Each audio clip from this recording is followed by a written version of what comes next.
My name is Elowyn Kryn, and the night my husband laughed and called me a liability in front of his closest friends, something inside me didn't break. It aligned. You know that moment when someone says something so casually cruel that the room doesn't even react? No silence, no shock, just acceptance. That's how you know it's not the first time. And if you've ever been in a situation like that, where someone slowly reduces your worth until you almost believe it, then this story might hit closer than you expect. So before I take you into that night, if you're already feeling the weight of this, take a second to like this video and subscribe. And I always wonder this: where are you listening from right now? A quiet room? A busy city? Late at night when everything feels louder? Drop it in the comments. I read more than you think. Now, let me take you to the exact moment everything changed. We lived in Ashford Quay, Boston, not the loud, flashy part of the city, the quiet, expensive kind, where success doesn't need to prove itself, it just exists. Our apartment was on the 19th floor. Glass walls, soft neutral tones, everything curated, everything controlled, just like my husband liked it. His name was Caius Thorne, and to the outside world, he was the kind of man people admired: sharp, strategic, unshakably confident. But people only admire what they see. They don't see the silence behind closed doors, the distance that creeps in slowly until it becomes normal. 3 years ago, Caius and I weren't like this. We were building something together. Late nights, shared ideas, real conversations. Back when he used to ask for my opinion, instead of assuming I didn't have one. But success changes people. Not suddenly, gradually, quietly. Until one day, you don't recognize the person sitting across from you anymore.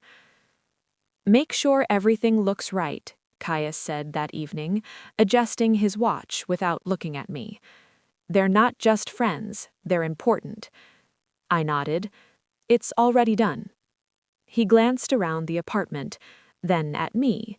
Not fully, just enough to assess. "Good," he said. "Just don't complicate things tonight."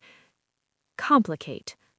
I almost smiled, because apparently having a presence, having a voice, had become complicated. I was wearing a deep wine-red Pret outfit, elegant, minimal, refined, the kind of outfit that doesn't demand attention, but earns it anyway. Not that anyone in that room would notice. The doorbell rang at exactly 8:07 p.m. Caius straightened instantly. His entire energy shifted. That's the thing about men like him. They know exactly when to perform. He opened the door with a confident smile. "Gentlemen," he greeted. 3 men walked in, each one carrying a different kind of ego. Darius Venn, loud, charismatic, always leading conversations. Silas Rowe, calculated, observant, barely spoke but missed nothing. And Kellen Price, polished, charming, the kind of man who smiled even when he didn't mean it. They walked in like they belonged, and maybe they did, because I didn't. "This place is insane," Darius said, scanning the apartment. Caius smirked slightly. "Appreciate it." Then, almost as an afterthought, "This is Elowyn." No introduction, no context, just my name, like I was an accessory. "Hey," Kellen nodded politely. Silas gave a slight glance. Darius barely acknowledged me. And just like that, I disappeared. I moved toward the kitchen, Not because I was told to, but because I understood the role I had been placed in. Dinner was already prepared, perfectly arranged, every detail intentional, because even if my place in that room had changed, my standards hadn't. As I carried the tray out, their voices filled the space.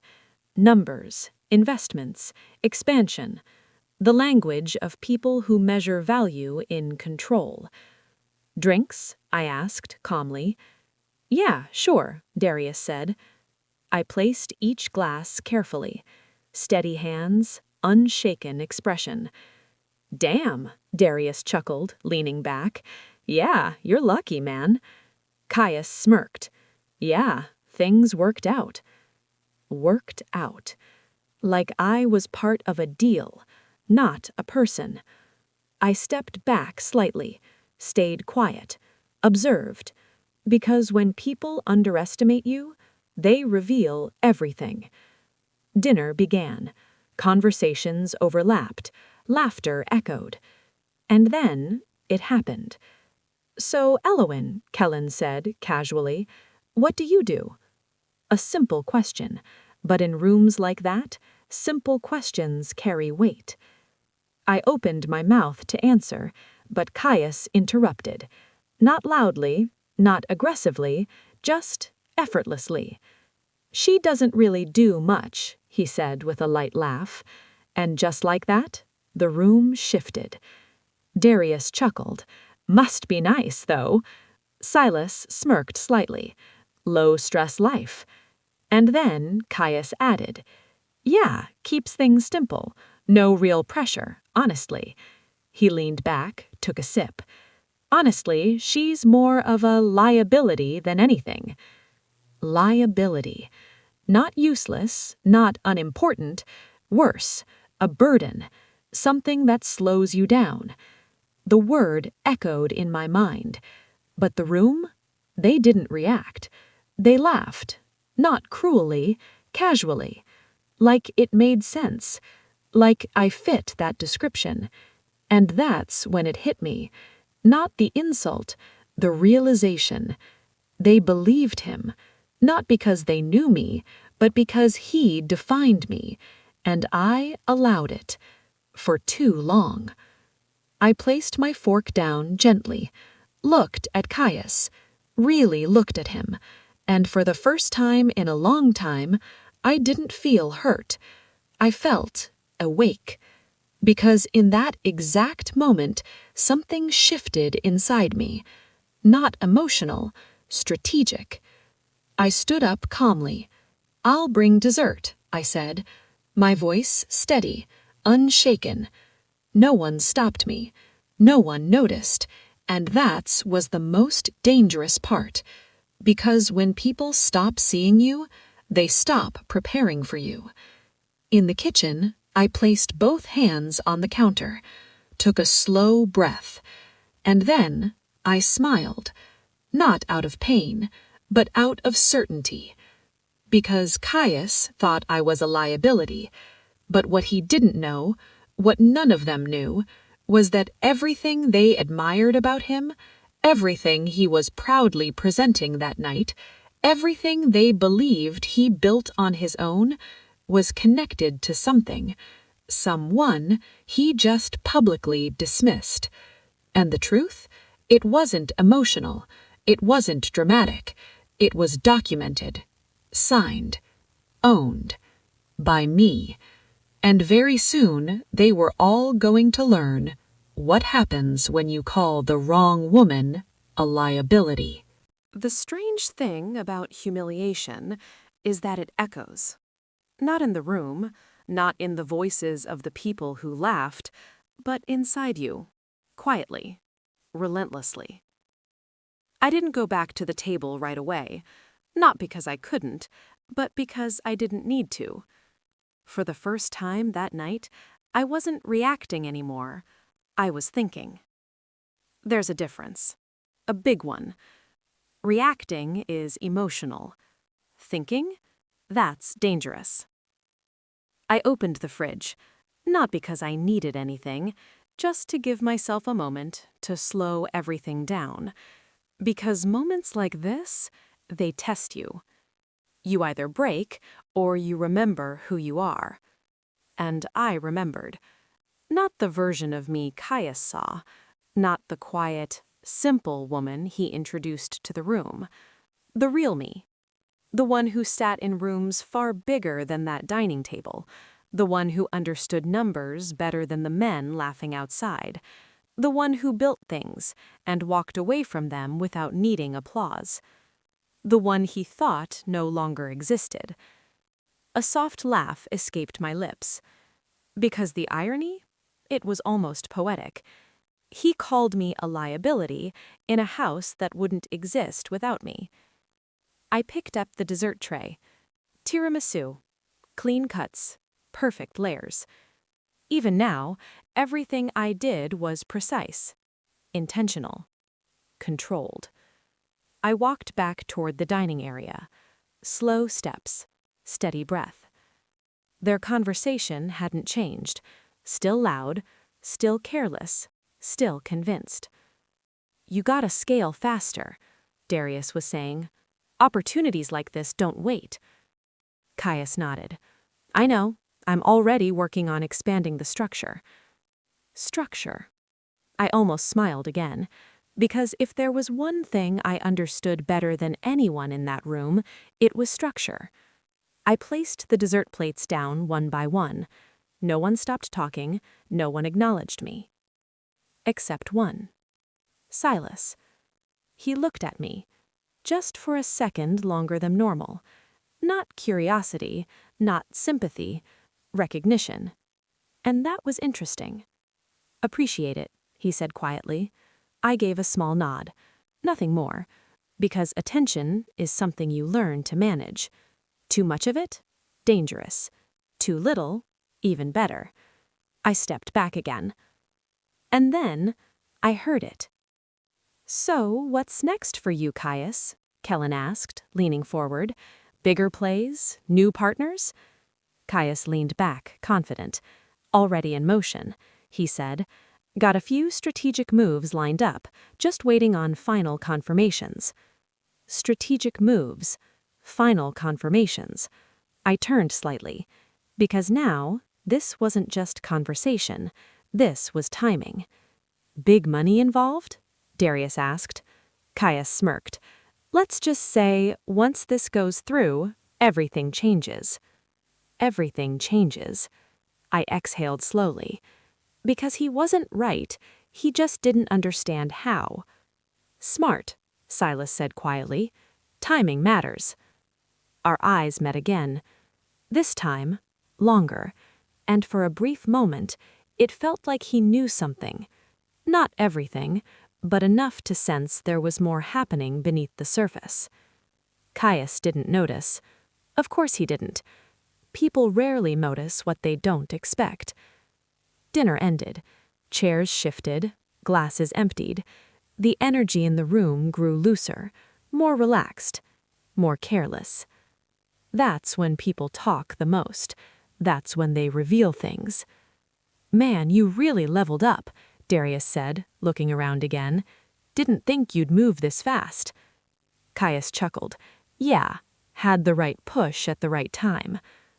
Push. Interesting word, because pushes come from somewhere. Someone. "But hey," Darius added, glancing toward me, "at least she doesn't get in the way, right?" There it was again. Casual. Effortless. Caius didn't hesitate. "Exactly," he said. "Last thing I need is extra weight slowing things down." This time, I didn't look away. I didn't move. I just stood there and listened. Because every word, it was building something. Not against me. For me. People like Caius think power comes from speaking loudly, from controlling the room, from being the center. But real power? It's quieter. It waits. And then it shifts everything in one move. "Anyway," Kellen stood up. "Impressive setup, really." "Appreciate it," Caius replied. They began moving toward the living area. More drinks, more conversation. the night stretching longer. But something had already changed, not outside, inside. I walked toward the window, looked out at the city lights. Boston at night has a certain stillness to it, beautiful, calm, deceptive. Because beneath all that calm, there's movement, deals, decisions, power shifting hands quietly, just like tonight. Behind me, laughter filled the room again, but now it sounded distant, irrelevant, because my focus wasn't on them anymore. It was on what came next. I reached for my phone, unlocked it, scrolled, and there it was. An email, unread. Timestamp, 7:48 p.m., sent while they were laughing, while he was introducing me as nothing. Subject line, final authorization awaiting your confirmation. I stared at it for a moment, because this was the moment. Not emotional, not impulsive, decisive. Behind me, Caius's voice carried again. Everything is about control, he was saying. You either have it or you don't. I closed my eyes briefly, then smiled. Because he was right. He just didn't realize he lost it the moment he underestimated me. My thumb hovered over the screen. One tap. That's all it would take. One decision to rewrite everything he believed he owned. But I didn't press it yet. Because timing is everything. And tonight wasn't over. Not even close. I locked my phone, turned around, and walked back into the room. Same calm expression, same quiet presence. But now, everything was different. Because the woman they ignored was no longer invisible. She was waiting. And very soon, they were all going to understand what it means to miscalculate someone completely. There's a moment, right before everything changes, when the world feels completely normal. People are still laughing, glasses are still clinking, conversations still flowing like nothing's about to happen. And yet, everything is already different. That's exactly where I stood, right in the middle of that room, invisible to them, but fully aware. Caius was mid-sentence, explaining something about expansion, his voice steady, confident, controlled. It's all about positioning, he said. You move at the right time, you own the outcome. I almost laughed, not out loud, just internally. Because for once, he was absolutely right. I walked toward the table again, slow, composed, deliberate, the same woman they had been ignoring all night. But now, I wasn't playing that role anymore. Caius, I said. My voice wasn't loud, but it was enough. The room shifted slightly. Not silence, just attention. He glanced at me, mildly annoyed. Yeah? I held his gaze, calm, steady. I think you should check your email. A pause. Small, almost unnoticeable. He frowned slightly. What? Your email, I repeated. There's something important you might want to see. Darius smirked. Work doesn't stop, huh? Caius exhaled, clearly irritated. Can it wait? I tilted my head just slightly. You could let it wait. A beat. Then, but I wouldn't. That did it. Not my tone, not my words, the certainty.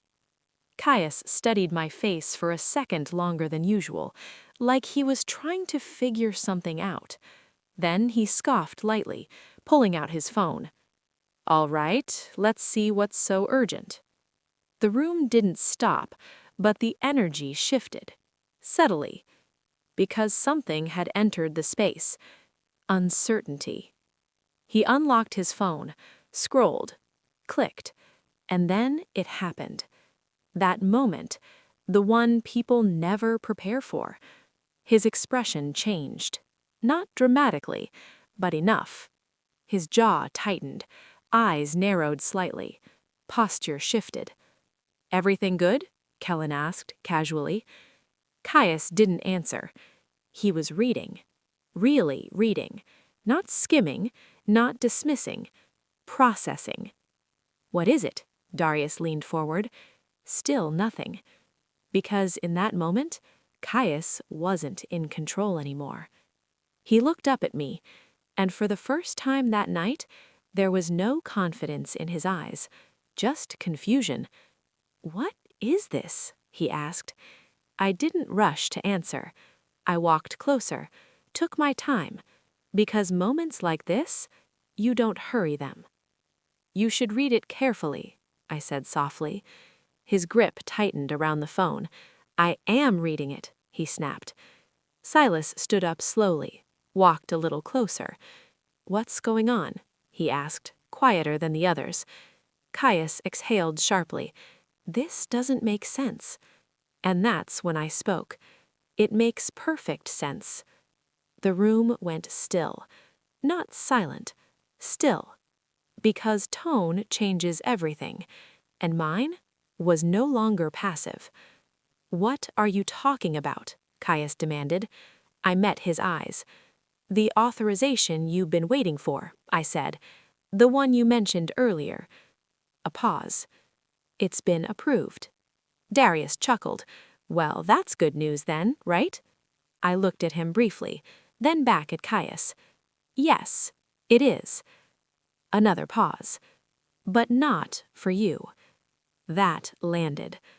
Hard. "What?" Caius frowned. I took a slow breath. Because this was the moment. "The deal you've been working on," I continued, "the expansion, the funding, the structure you were so confident about." I stepped closer. "I own it." Silence. Real silence this time. "What are you saying?" he asked, voice lower now. "I'm saying," I replied calmly, "that the company backing your entire operation—" A beat. Answers to me.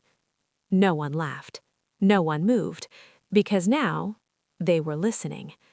"That's not possible," Caius said immediately. I didn't react. "Because denial? It's predictable." "It is," I said simply. He shook his head. "No, no, I would know that." I tilted my head slightly. "Would you?" His expression tightened. "I've seen the documents." "Yes," I nodded. "You've seen some of them." Silas stepped in slightly. "What company?" I turned to him. "Valmora Holdings." Recognition. Immediate. His eyes shifted. "That's not a small name," he said quietly. "No, it isn't." Darius frowned. "Wait, that's the group that's been buying out mid-scale tech structures over the last year, right?" I nodded. Kellen looked between us. "Hold on. You're saying—" "Yes," I said. "I'm saying the entity you've all been trying to partner with—" I looked back at Caius. "Answers to me." Caius let out a sharp laugh, but it wasn't confident anymore. "This is a joke," he said. "It's not. You're telling me you've been sitting here this whole time—" "Yes. And you expect me to believe—" "I don't expect anything," I cut in. "I'm informing you." That hit harder than anything else. Because control? He didn't have it anymore. He looked back at his phone, scrolled again, faster now, because now he was searching, looking for something to prove me wrong. But truth, it doesn't change just because you don't like it. "This says controlling authority," he muttered, almost under his breath. I stayed silent. "Final signatory," his voice lowered further. Then he stopped, because he saw it. My name. Clear. Undeniable. Elowyn Crinn. The room felt heavier. "Why is your name on this?" he asked, almost under his breath. I looked at him. "Because it's mine." And just like that, everything collapsed. Not loudly, not dramatically, quietly, like something that was never as strong as it seemed. "You're lying," he said again, but weaker this time. I didn't argue. I simply reached for my phone, unlocked it, then placed it in front of him. "Call them," I said. A challenge. A simple one. He stared at the screen, didn't move, because deep down, he already knew. "You built this?" Silas asked quietly. I looked at him. "I started it years ago, before any of this." I gestured around the apartment. "Before this version of him existed." Caius looked up sharply. "What are you talking about?" "I'm talking about the fact," I said calmly, "that the structure you're so proud of," a pause, "was modeled on frameworks I created. That's not true." "It is. You never—" "I didn't tell you everything," I finished, "because not everything is meant to be shared with people who don't value it." The room was no longer relaxed. No laughter, no casual energy, just tension. Pure, undeniable.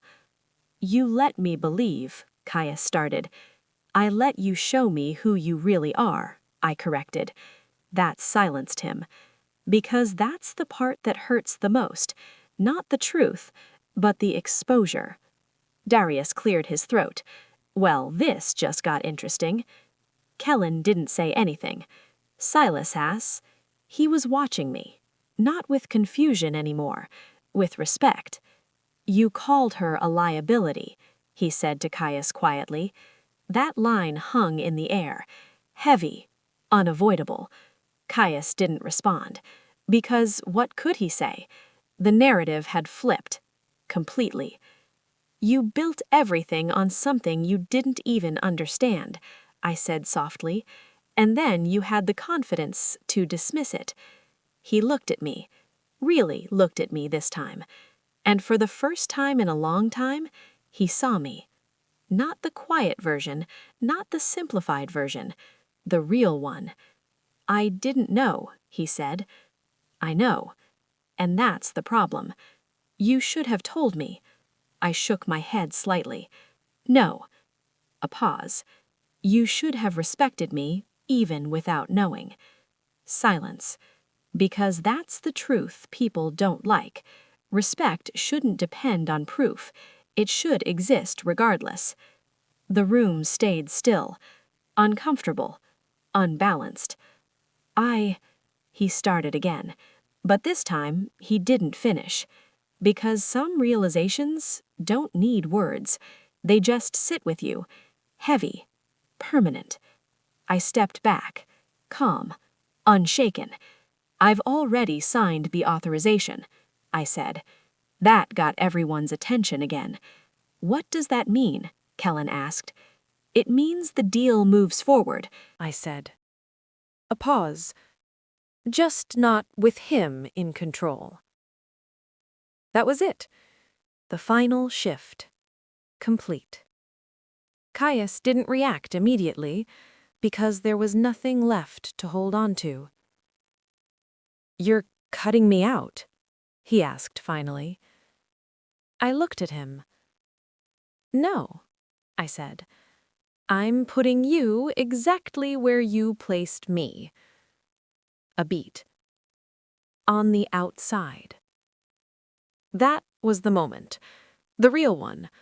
Not when I spoke, not when he read the email, but when he understood, fully, completely, what he had lost and why. I turned toward the window again. The city lights hadn't changed, still calm, still beautiful. But now, everything felt different. Behind me, no one spoke. Because some endings don't need noise, they just exist. And now I want to ask you something.